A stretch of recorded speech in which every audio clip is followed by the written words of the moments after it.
बच्चों पीछे ना बोर्ड एग्जाम्स की कॉपी है और आज मैं आपको एग्जैक्ट बताने वाला हूं कि टॉपर कैसे बोर्ड एग्जाम की कॉपी लिखते हैं, कैसे स्ट्रेट फॉरवर्ड अगर आप आंसर लिखेंगे तो आपका टाइम भी बचेगा और एग्जामिनर खुश होकर नंबरों की बारिश भी करेगा। क्योंकि रिजल्ट सभी बेहतर चाहते हैं बट वो तरीका नहीं सीखना चाहते। तुम देखना इस वीडियो पे हजारों बच्चे क्लिक करेंगे बट वो 1-2 मिनट के अंदर छोड़ के भाग जाएंगे क्योंकि उनके अंदर पेशेंस लेवल ही नहीं है। बट 3 से 4 मिनट से 5 मिनट की ये वीडियो अगर आप देख लिए तो आपको आंसर राइटिंग आ जाएगा और एग्जैक्ट मैं मॉडल पेपर से आपको मिला के बताऊंगा कि ये जो 2024-25 का मॉडल पेपर है 12th यूपी बोर्ड के लिए, उस मॉडल पेपर के क्वेश्चंस को किस तरीके से आपको आंसर के तौर पे लिखना है, बहुविकल्पीय प्रश्न कैसे करने हैं, अति लघुत्तरीय प्रश्न कैसे करने हैं, लघुत्तरीय प्रश्न कैसे करने हैं और विस्तृत उत्तरीय प्रश्न कैसे करने हैं, कितने नंबर के करने हैं और कितने ज्यादा लिखने हैं चीजें। तो आओ स्टेप बाय स्टेप बच्चों स्टार्ट करते हैं। सबसे पहले बच्चों तुम देख पा रहोगे ये यूपी बोर्ड के ऑफिशियल वेबसाइट का मॉडल पेपर है। भौतिक विज्ञान क्लास 12th 24-25 सेशन के लिए ये मॉडल पेपर रिलीज किया गया है। सबसे पहली चीज तो ये याद रखना है कि ये जो 15 मिनट तुमको दिए जाते हैं बच्चों, ये तुम्हें पेपर पढ़ने के लिए ही दिए जाते हैं। तुम पढ़ लोगे पेपर ना तो निश्चिंत रहोगे, तुम्हारे अंदर एक स्ट्रैटेजी अपने आप डेवलप हो जाएगी कि हम स्टार्टिंग से शुरू करें या हम एंडिंग से शुरू करें या हमें कौन कौन से प्रश्न पहले पेज पे करने हैं और कौन कौन से क्वेश्चन बाद के लिए छोड़ना है।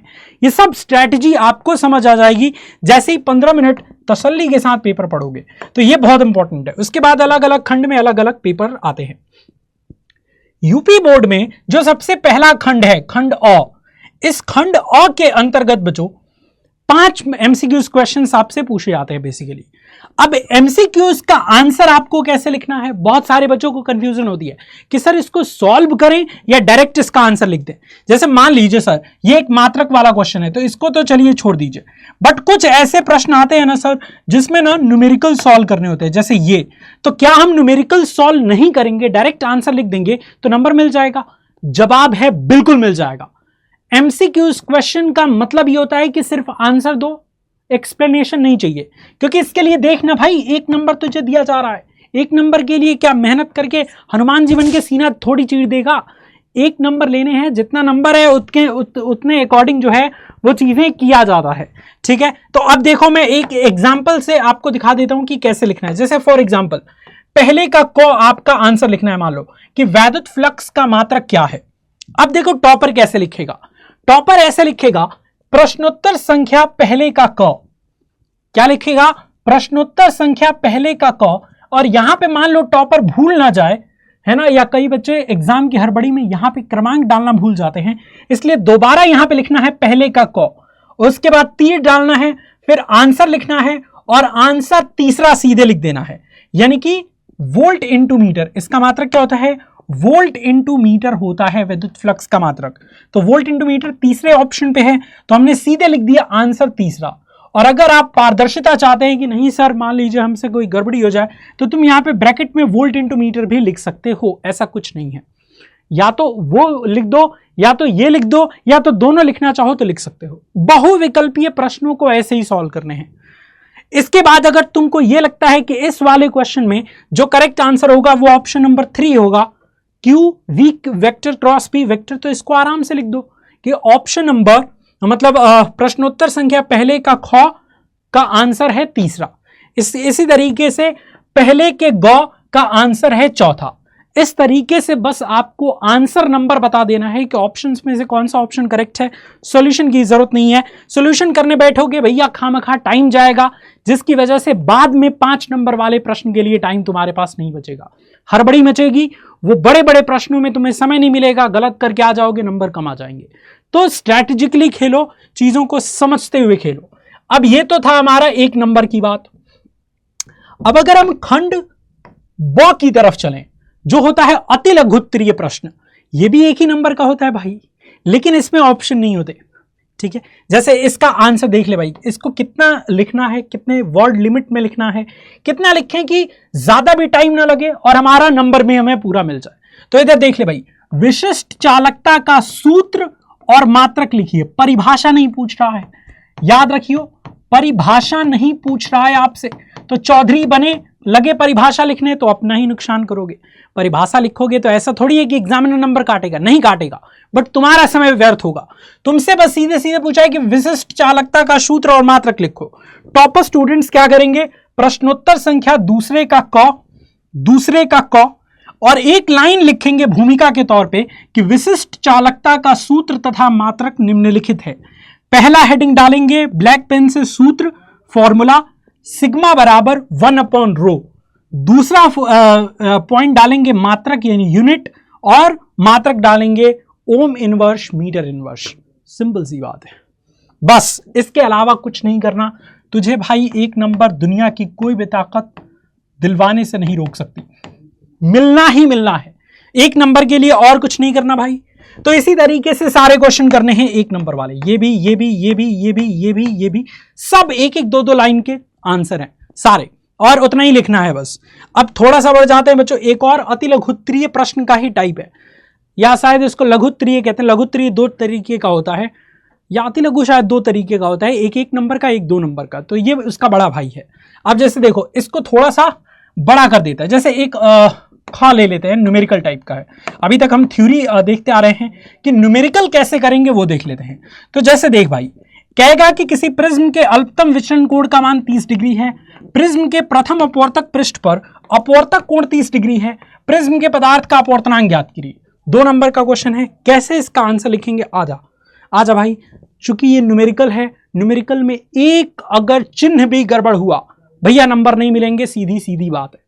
तो न्यूमेरिकल को बड़ा होशियारी से करना, और न्यूमेरिकल का आंसर सही आ गया और चिन्ह सारे सही हैं तो 1 नंबर नहीं कटेंगे, ये भी याद रखना। तो फायदेमंद चीज है ये। तो न्यूमेरिकल को सॉल्व करने के लिए कुछ भी नहीं कर रहा, प्रश्नोत्तर संख्या तीसरे का ख, दोबारा लिखा है तीसरे का ख, और यहां से स्टार्ट कर दिया है मैंने कि दिया है कि न्यूमेरिकल के लिए गिवन दैट पहले लिखना है। गिवन दैट में डेल्टा का मान, आर का मान दिया है, एन का मान आपसे पूछ रहा है। अब यहां पे भूमिका के तौर पे आप लिखेंगे हम जानते हैं कि अपवर्तक कोण r बराबर a/2, तो a बराबर 2r।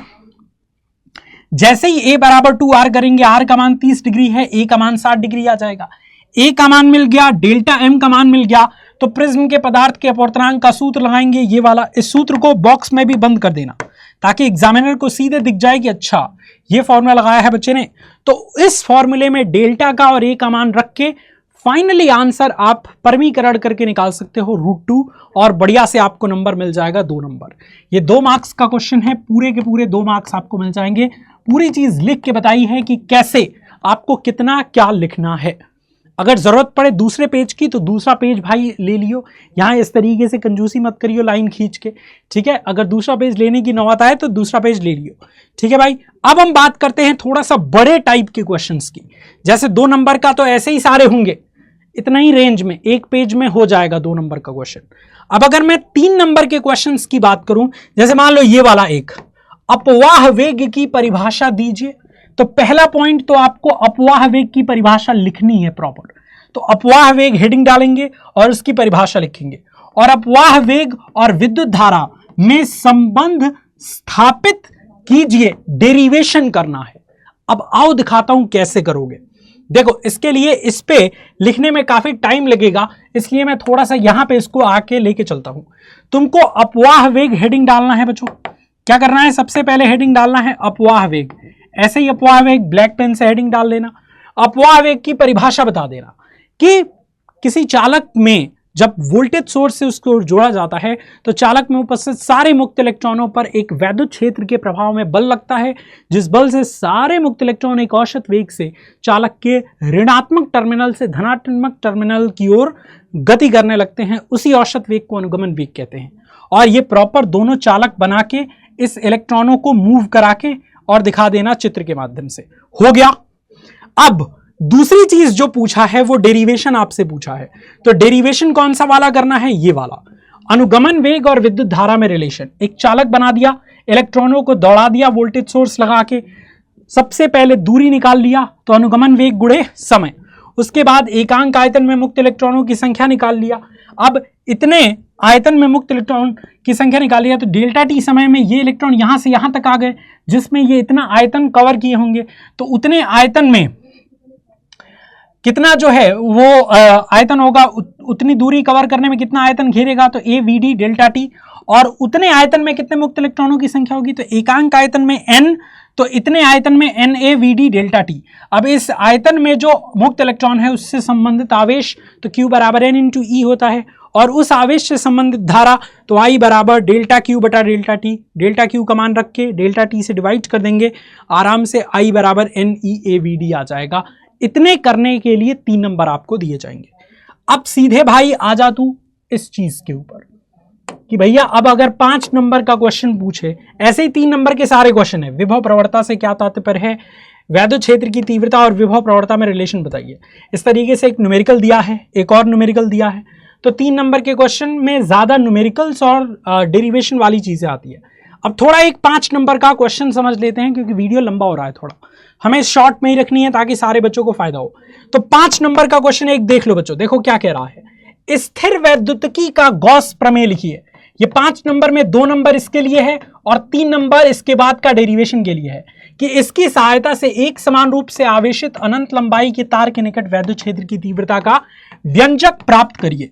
तो देखो जो 2 नंबर है वो गॉस के नियम के लिए है, तो गॉस का नियम तुम सभी जानते हो भाई, तुम सारे बच्चे जानते हो गॉस का नियम कैसे निकालोगे।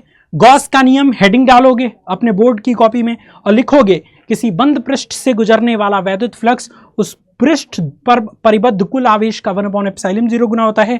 एक सिंपल सा बंद पृष्ठ, उसमें आवेश रख दोगे और फाई बराबर सिग्मा क्यू बटा ε0 लिख दोगे। तो इसके लिए तुमको 2 नंबर मिल जाएगा, इसके लिए तो भैया 2 मार्क्स मिल जाएगा। बट 3 मार्क्स और किसके लिए है, इसके लिए गॉस के प्रमेय के अनुप्रयोग में ये वाले टॉपिक के लिए कि भैया अगर आपके पास अनंत लंबाई का एक समान रूप से आवेशित तार है तो उससे कुछ दूरी पर यहां पे वैद्युत क्षेत्र की तीव्रता कितनी होगी। तो इसके लिए बताया था कि इस वाले के लिए एक काल्पनिक गॉसियन बेलन खींचते हैं, इसके समतल सतह पर वक्रीय सतह पर क्षेत्रफल सदिश लेते हैं, उससे गुजरने वाला फ्लक्स निकाल लेते हैं, फिर गॉस के प्रमेय से फ्लक्स निकालते हैं, दोनों की तुलना कर देते हैं और तुलना करने के बाद जब आप इसको सॉल्व करोगे तो E बराबर 1/4πε0 2 लैम्डा अपॉन r आ जाएगा और यही आपको डेरिवेशन करना है। तो कहने का मतलब बच्चों यही है कि देखो बोर्ड एग्जाम्स की कॉपी ऐसे ही लिखनी है, बड़ी होशियारी दिखाना है। सबसे बड़ी चीज है होशियारी, कम नंबर के क्वेश्चंस में कम समय, ज्यादा नंबर के क्वेश्चन में ज्यादा समय देना है। ये फंडा क्लियर है, नंबर उठा लोगे, एग्जामिनर से नंबर की बारिश करवा लोगे। ये फंडा क्लियर नहीं होगा तो दिक्कत आने वाली है। Wish you all the very best बच्चों, एकदम 100% दो, क्योंकि यही वो टाइम है जिसमें एकदम झोंक देना है अपने आप को, क्योंकि 2 महीने बाद फिर रिग्रेट ना करो, तुम पछताओ ना कि यार फिर से मुझे समय मिल जाए ना तो मैं फाड़ के रख दूंगा।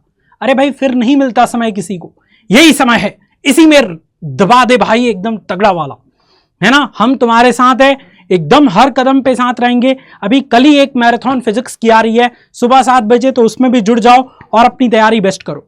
इस चैनल को सब्सक्राइब कर लो, इस वीडियो को लाइक कर देना और हो सके तो अपने प्यारे दोस्तों में जो आपके फेवरेट दोस्त हैं उन तक पहुंचा देना जरूर। गॉड ब्लेस यू ऑल बच्चों, जय हिंद।